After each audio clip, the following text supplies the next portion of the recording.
सिंहावलोकन की जरूरत। तो हेलो फ्रेंड्स, कैसे हो आप सब लोग। उम्मीद करती हूँ सभी लोग अच्छे होंगे। तो फ्रेंड्स, ब्राह्मण वर्ग ने उनके वर्चस्व के खिलाफ विद्रोह करने वालों को कुछ समय तक बिल्कुल महत्व नहीं दिया, बल्कि कुछ अवसरों पर ब्राह्मण वर्ग ने अपना वर्चस्व बरकरार रखकर विद्रोही वर्ग का और विशेष तौर पर क्षत्रियों का विनाश करने के लिए हाथ में शस्त्र उठाने में भी कोई कसर बाकी नहीं रखी। परशुराम ने क्षत्रियों के खिलाफ जो मुहिम चलाई थी वह उसी लड़ाई का परिणाम था। जब वेन नामक राजा ने ब्राह्मण पुरोहित वर्ग प्रणीत धर्मशास्त्रों को नकार कर राज्य सत्ता चलाने का प्रयास किया, तो ब्राह्मण ऋषियों ने उसको मार दिया और पृथु नाम के अपने पिट्ठू को उसकी गद्दी पर बिठाकर उससे इस प्रकार का वचन लिया कि ब्राह्मण को दंडित नहीं करूँगा और वर्ण संकर होने नहीं दूंगा। पुरोहित ब्राह्मण वर्ग के विरोध में कार्य करने वाले वेन राजा को ताकतवर पुरोहितों ने मार डाला। इससे इस बात का पता चलता है कि उस समय ब्राह्मण पुरोहित वर्ग का वर्चस्व कितना बढ़ गया था। ऐसा लगता है कि आर्य समाज के ब्राह्मण, क्षत्रिय और वैश्य आदि वर्गों से बाद में जो सैकड़ों जातियां पैदा हुई, उनका कुछ मात्रा में सत्य इतिहास इसी प्रकार का होना चाहिए। इससे सत्य इतिहास जो भी हो, लेकिन एक बात सच है कि आर्य समाज में अर्थात हिंदू समाज में जो अनेक जातियां पैदा हुईं, उन पर सामाजिक, धार्मिक, आर्थिक और राजनीतिक स्वरूप के जो प्रतिबंध लगाए गए, वे ब्राह्मणों द्वारा लिखे गए धार्मिक ग्रंथों के माध्यम से ही थोपे गए।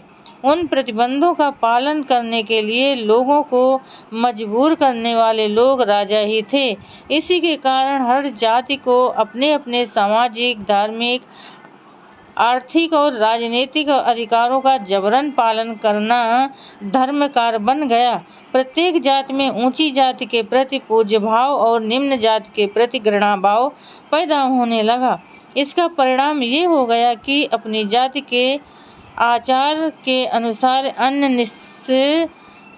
निकृष्ट जाति यदि आचार करती है तो पहली जाति दूसरी जाति पर हमला बोल देती थी। राजा लोग पहली जाति को मदद कर दूसरी जाति को बर्बाद कर देते थे। इस प्रकार जाति जाति में घृणा और नफरत के जहरीले बीज बोए गए। इसके लिए ब्राह्मण वर्ग और क्षत्रिय वर्ग ही जिम्मेदार है। ब्राह्मण ग्रंथ और आरण्यों को के काल में तो ब्राह्मण वर्ग का वर्चस्व काफी बढ़ गया था। उसके कारण सामान्य जनता का जबरदस्त शोषण हुआ। जहाँ मजबूरी हो वहाँ क्षत्रियों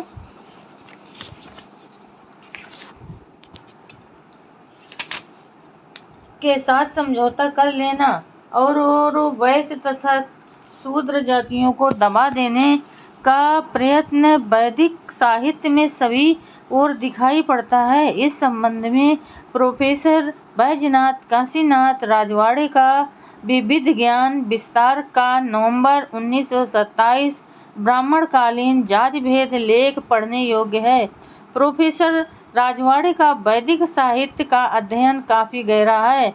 उनकी निष्पक्षता और संतुलित विचार प्रसिद्ध है, इसलिए उनके लेख के कुछ अंश यहाँ देना उचित लगता है। किंतु जो पाठक मूल लेख पढ़ना चाहते हैं उन्हें उसे अवश्य पढ़ना चाहिए।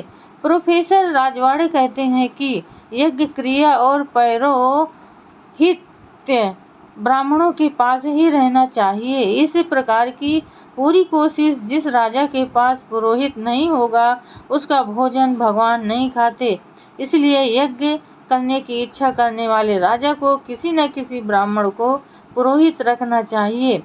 उसके पुरोहित प्राप्त करने से वह स्वर्ग में ले जाने वाली अग्नि को ही प्राप्त करता है। सभी अग्नि तृप्त होकर उसको स्वर्ग में ले जाते हैं।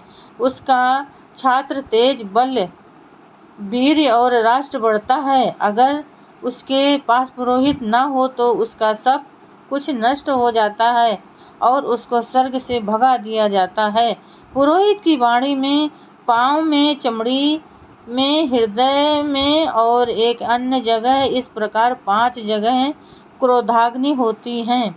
और वो अग्नि पुरोहित को आइए बैठिए कहने से, पूजा पाठ करने से, वस्त्र और अलंकारों से, धन से और राजमहल में ऐशो आराम में रहने देने से शांत हो जाती है और उसका राज्य शक्तिशाली होता है और सभी उसके अधिकार में रहते हैं।